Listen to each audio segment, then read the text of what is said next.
প্ল্যানচেটে প্ল্যানচেটে doctor সালা দশরথকে বলবেন তিনি কোথায় জন্মেছে রাম, আসল কোথায় রাম জন্মভূমি।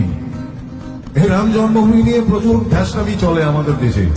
হ্যাঁ, এটা তো অ্যাকচুয়ালি ধর্মের ব্যাপার নয়, এটা পুরোটাই পলিটিক্যাল খেলা। হ্যাঁ, তো যদি আমরা রামেই বিশ্বাস করি তাহলে দশরথেও বিশ্বাস করা উচিত।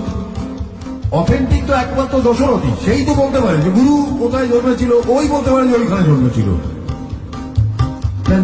ডাক্তার সালা দশরথকে বলবেন তিনি কোথায় জন্মেছে রাম, আসল কোথায় রাম জন্মভূমি। নয়তো আজ অযোধ্যায় নয় কিষ্কিন্ধায়, কাল ধর্মতলায়, নয়তো আজ অযোধ্যায় নয় কিষ্কিন্ধায়, কাল ধর্মতলায় জন্মেই যাবে রাম দেশের কোনায় কোনায়, ঘন্টায় ঘন্টায়।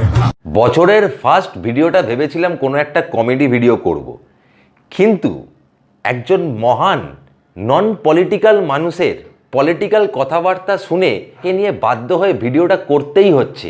একটা সময় ছিল যখন নচিকেতা চক্রবর্তীর গান আমরা শুনতাম, তার গানগুলো আমাদের মুখে মুখস্থ হয়ে থাকতো, যিনি জীবনমুখী গান গাইতেন, তার গানগুলো আমাদের সবার ভালো লাগতো। কিন্তু এখন যেটা হয়ে গেছে, এখন তার কন্ট্রোভার্সির জন্য আমরা যারা এককালে নচিকেতা চক্রবর্তীর গান শুনতাম তারা আস্তে আস্তে তাকে হেট করা শুরু করেছে। এই নচিকেতা চক্রবর্তী তিনি নিজেকে নন পলিটিক্যাল বলে দাবি করেন, আর তারপর তার মুখ দিয়ে যখন এইসব কথাবার্তা শোনা যায় তখন তো মাথাটা গরম হয়। আমরা সবাই জানি যে রাম মন্দিরের ব্যাপারটা আমাদের একটা সেন্টিমেন্টের সঙ্গে জড়িয়ে রয়েছে, আর কদিনের মধ্যে রাম মন্দির উদ্বোধন হবে। তার আগে তিনি যে খোঁচাটা মারছেন না, এই খোঁচাটা খুবই বিপজ্জনক একখানা খোঁচা।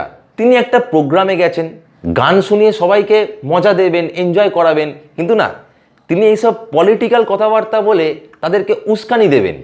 এবং তিনি কখনো সবুজ দলকে গালাগালি করছেন, কখনো গেরুয়া দলকে গালাগালি করছেন, কখনো আবার লাল দলকেও গালাগালি করছেন। তিনি বলেন তিনি কোনো দলের নয়, কিন্তু দলাদলিটা ঠিক মেনটেন করে চলেন। আমি মানছি বয়স হলে মানুষের মাথায় একটু প্রবলেম চলে আসে, সেই প্রবলেমটা নিয়ে ডাক্তারখানায় যেতে হয়। দর্শকের সামনে এসে তাদেরকে ভুলভাল বোঝালে যে কোনো দিন একটা অঘটন ঘটে যেতে পারে।